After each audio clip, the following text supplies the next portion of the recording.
Mr. David Licauco and Miss Barbie Portesa abay naghahanda na para sa malaking kaganapang ito. But before that, if you haven't subscribed yet to my YouTube channel, please don't forget to like, share, and subscribe at hit mo na rin ang notification bell for more showbiz updates. Bago tayo of course magpatuloy sa ating updates for today's video, nais ko pong pasalamatan kayo for always watching and trusting this channel. Thank you so much sa inyong laging panonood at palagi ang pagsubaybay sa mga updates po natin.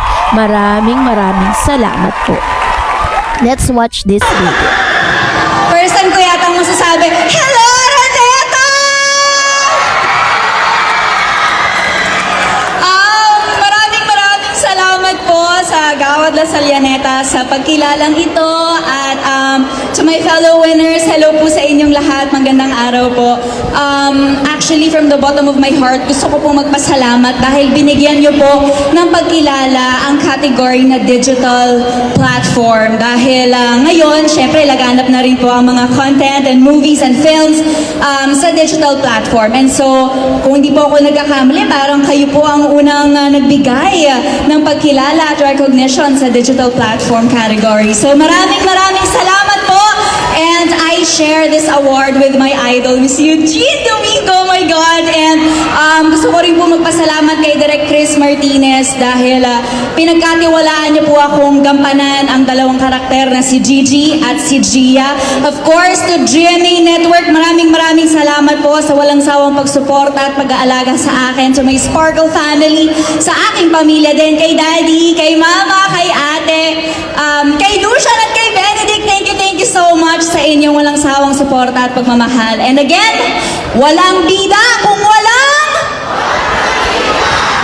Exactly. Thank you. Salamat po.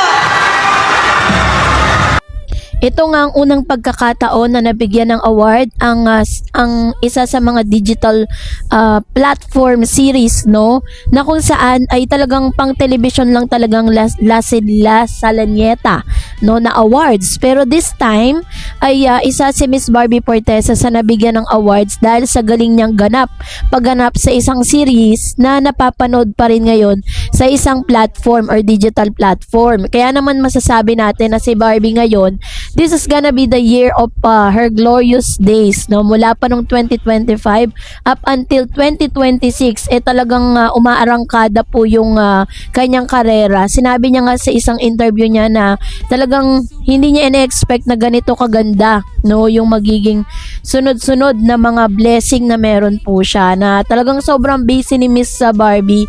Hindi talaga siya nauubusan ng projects, and on the side, meron pang mga awards, ano. And alam natin na deserving naman si Miss Barbie Portesa to have those awards dahil sa sipag at galing nito. Kaya nga si Barbie po ay may tuturing na isa na rin sa pinaka-premyadong aktres dito po sa ating pong Philippine showbiz. And deserve niya rin talaga na mabigyan ng ganitong klase ng award, 'di ba? So kasabay nito ay unti-unti na po na nilalabas ni Miss Barbie Portesa ang ilan sa kanyang mga ganap, no, dahil kanina pong umaga ay nasa unang hirit siya sapagkat isa ito sa mga form kung saan siya po ay nagpo-promote ng kanilang movie. In the next level acting experience for Barbie Portesa, on Wednesday episode of Unang Hirit ng Kapuso, Primetime Princess revealed there was no script for her upcoming film until she remembers, making it a particularly challenging project for her. Challenging siya kasi sabi niya overall kasi ang aming napakahusay na direktor na si Brillante Mendoza ay wala pong script, she said, adding their only brief for every take was an explanation of what would happen in the scene. Ganyan talaga si Direk Brillante. Ganyan, kaya yung kanyang parang way kung paano siya mag-direct is nakuha ni Coco Martin kasi naging director yan ni Coco. Wala talaga siyang dialogue. Sasabihin niya lang sa'yo kung ano yung form, kung ano yung tema nung mga gagawin mo, tas ikaw na yung mag-iisip kung ano yung gusto mong sabihan at i-inject doon. Dialogue was left entirely up to the actors, Barbie said, adding all the scenes were shot in a single take. One take lang si Direk, she said. Ang explanation niya kaya wala siyang script kasi gusto niya no acting talaga and very raw ang reaction and emotion ng mga actors. So gusto niya yung reaction mo habang nangyayari yung eksena, ganun din talaga yung mangyayari sa totoong buhay. In Until She Remembers, Barbie portray Angels, a struggling 16-year-old high school student who is learning different form of love, particularly through her relationship with her grandmother played by Charo Santos. The star-studded film also star Boots Anson Roa, Angel Aquino, Albert Martinez, Eric Quezon, and Vince Rilon.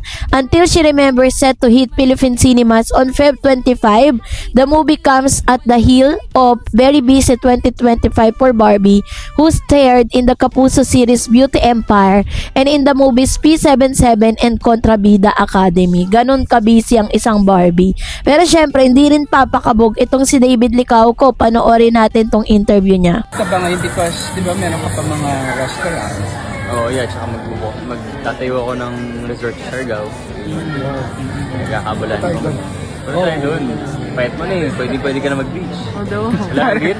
beach body. Lagi ka nag-beer eh. Tsaka mag-high rocks ako, race sa March 1 sa Taiwan. Kamusta yung basketball? Basketball, yeah, yung paglalaro mo ng tibay. Tibay, ako, nandun pa rin naman yun. And syempre, passion natin yun eh. Kumbaga, away from my work, away from the stress. Every time I play basketball, I feel like the happiest. Super busy ka ba ngayon because, di ba, meron ka pa mga restaurant? Oo, yeah, tsaka magtatayo ako ng resort sa Siargao. Nagkakabalan ko. Pero tayo doon, pahit mo na eh, pwede ka na mag-beach. Although, Wala kang beer? beach body. Lagi ka nag-beer eh. Tsaka mag-high rocks ako.